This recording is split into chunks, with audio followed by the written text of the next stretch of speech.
Merci de nous suivre, mesdames et messieurs. Bonsoir et bienvenue dans cette session d'information sur ORTM2.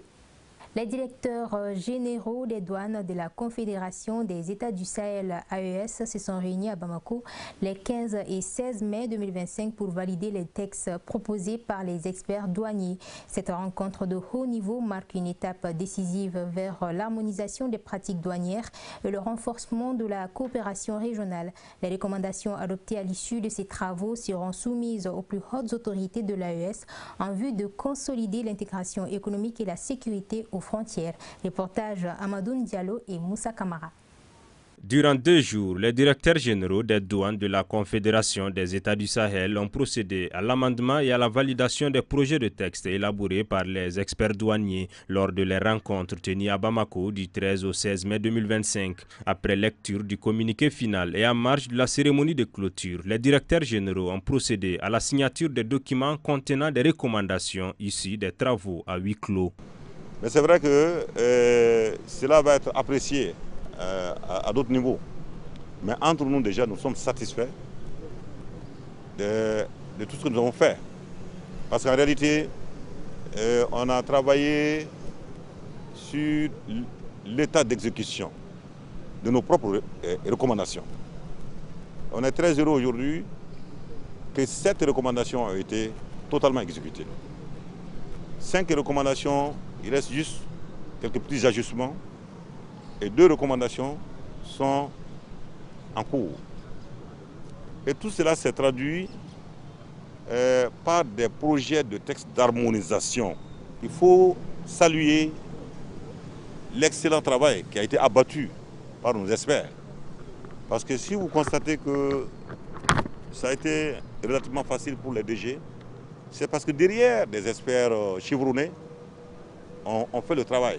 Le chef de cabinet du ministre de l'Économie et des Finances a salué la qualité des travaux qui ont permis d'élaborer des documents en vue d'une meilleure harmonisation des textes douaniers. Les principales recommandations issues de ces 4 jours d'échange entre experts douaniers et directeurs généraux des douanes de la Confédération des États du Sahel seront transmises aux plus hautes autorités de l'AES. L'objectif de cette rencontre de haut niveau est de renforcer l'intégration régionale à travers l'harmonisation des pratiques douanières, le développement économique des États membres de l'AES et la sécurisation de leurs frontières communes. À noter que la prochaine rencontre des directeurs généraux des douanes de la Confédération est prévue les 26 et 27 mai prochains à Ouagadougou.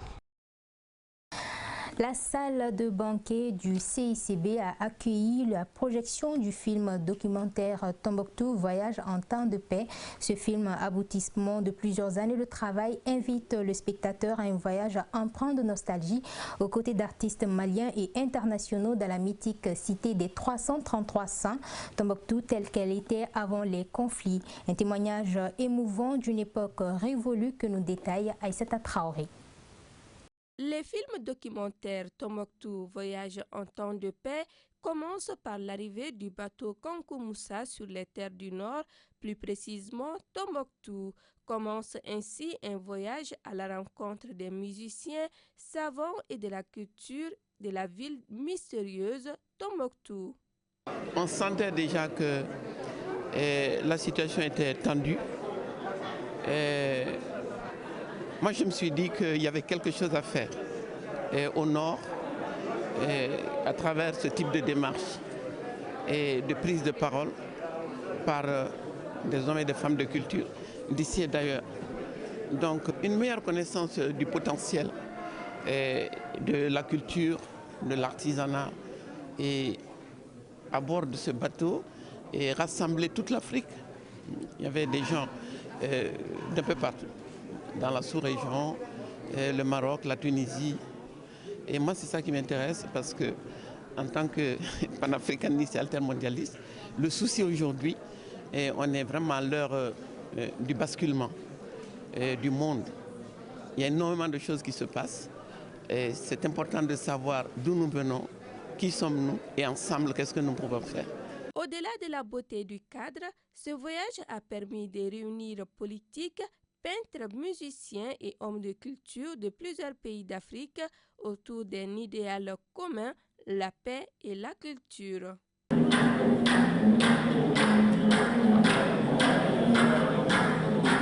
Tombouctou des vieux jours, Tombouctou des savanes, des astrologues, Tombouctou des vertus, des saints. Ce film d'1h30 est le résultat d'une longue quête du Mali qui a été appréciée par un public fin connaisseur. Ce voyage par le bateau Tombouctou pour la paix est un sentiment de fierté et de joie. Parce que nous sommes en train d'écrire un document pour la paix et la réconciliation nationale. Ça nous fait revivre également le Mali profond dans sa diversité.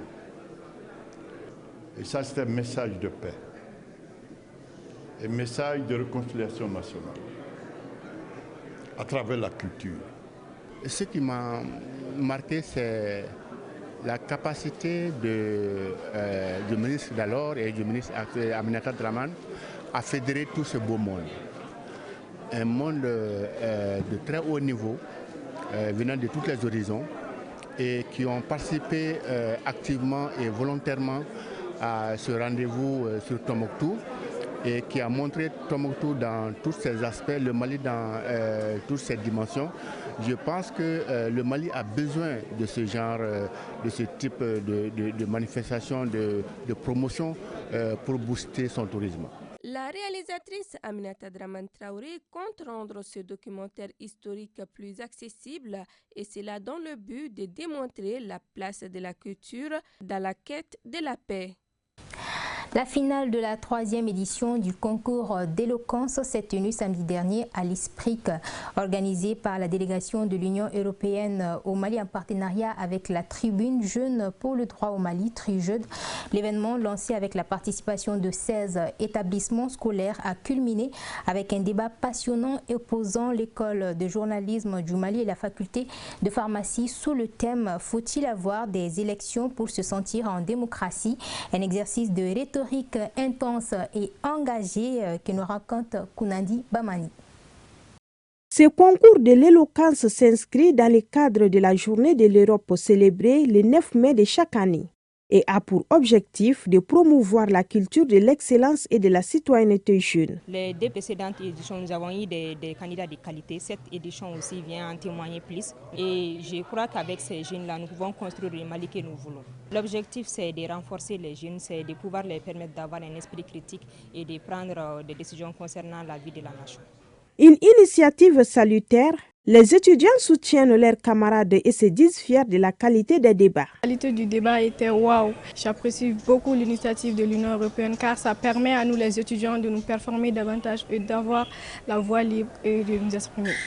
Après 4 temps de débats intenses, le jury procède à la délibération. Il nous confie ce qui a démarqué les deux équipes. Je tiens d'abord une énorme compétence au niveau de la jeunesse de notre pays. Une compétence qui se traduit par des discours préparés, de la recherche très poussée. Vous avez senti que l'équipe victorieuse, c'est des journalistes en formation. Donc ils savent là où fouiller, ça a beaucoup joué, ça a beaucoup pesé. Et dans la rubrique de notation, il y a un élément fondamental qu'on doit prendre en compte, qui est le fond du débat.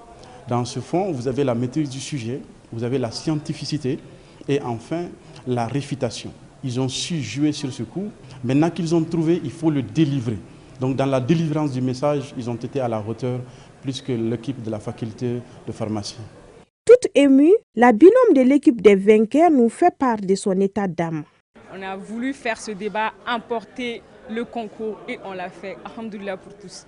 C'est le débat qui fait la jeunesse, c'est le débat qui fera qu'on va nous entendre. Donc n'hésitez surtout pas, allez-y, foncez, débattez et vraiment démontrez votre personnalité.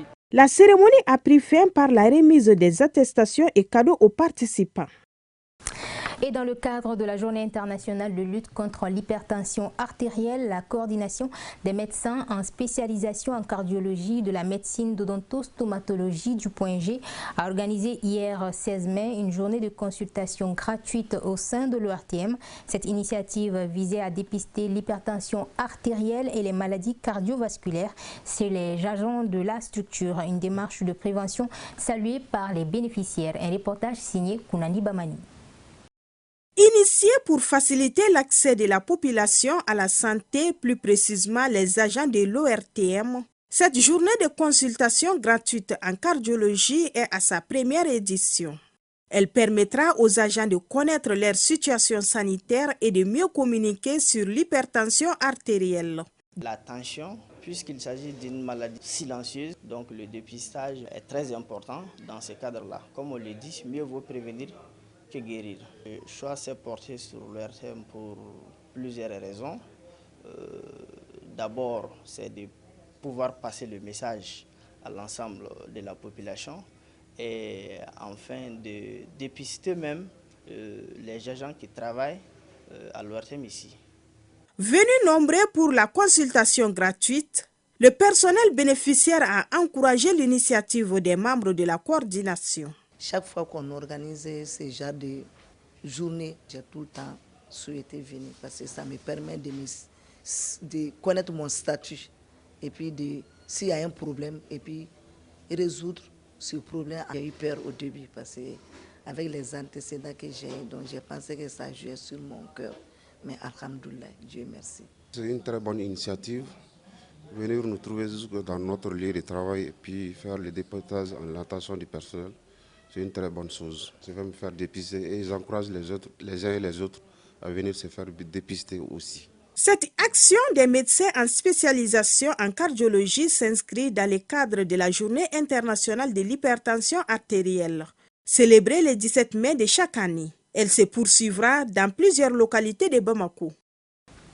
Et on termine en sport, clap de fin pour la 6e édition du tournoi intercentre de football de Kati, organisé par l'association des éducateurs de football de Kati en partenariat avec la Croix-Rouge. Cette compétition a réuni les jeunes talents des catégories U12 et U14. Cette année, c'est l'AS Léman qui s'est illustré en rapportant la victoire dans les deux catégories. L'édition 2025 a voulu allier sport et engagement social, soulignant le rôle du football comme vecteur de valeur citoyenne. Aruna Kiadambele et Mamadou Koulibaly ont couvert l'événement pour ORTM2. Cette finale a opposé l'AS Léman au CSK Foot chez les grands avec un score de 2 buts partout dans le temps réglementaire. Au tir au but, l'AS Léman remporte 5 buts à 4. Chez les jeunes, c'est le même centre AS Léman qui sort vainqueur en toute fin de match par le score d'1 but à 0. Deux prestations qui rendent fier le président du district de football de Kati. Bon, on a assisté tout de suite à une très belle finale. Donne vraiment de l'espoir. Ce qu'on a vu sur le terrain, vraiment, nous donne vraiment de l'espoir. Parce qu'on sait qu'avec ça, nous aurons la relève et de sur-relève. Cette compétition est placée sous le thème paix, cohésion sociale, l'assistance aux enfants et aux couches vulnérables. Ce tournoi, qui est à sa 6e édition, est organisé par l'Association des éducateurs de football de Kati en partenariat avec la Croix-Rouge. L'objectif est de promouvoir le football à Kati et d'encadrer les enfants en dehors de l'école. Les organisateurs, tout ce qu'on a vu aujourd'hui, comme vous l'avez constaté, vraiment l'organisation a été de taille et on est tous contents. J'ai vu de nouveaux partenaires aujourd'hui vraiment qui ont donné un grand élan à notre activité, ce qui m'a beaucoup plu.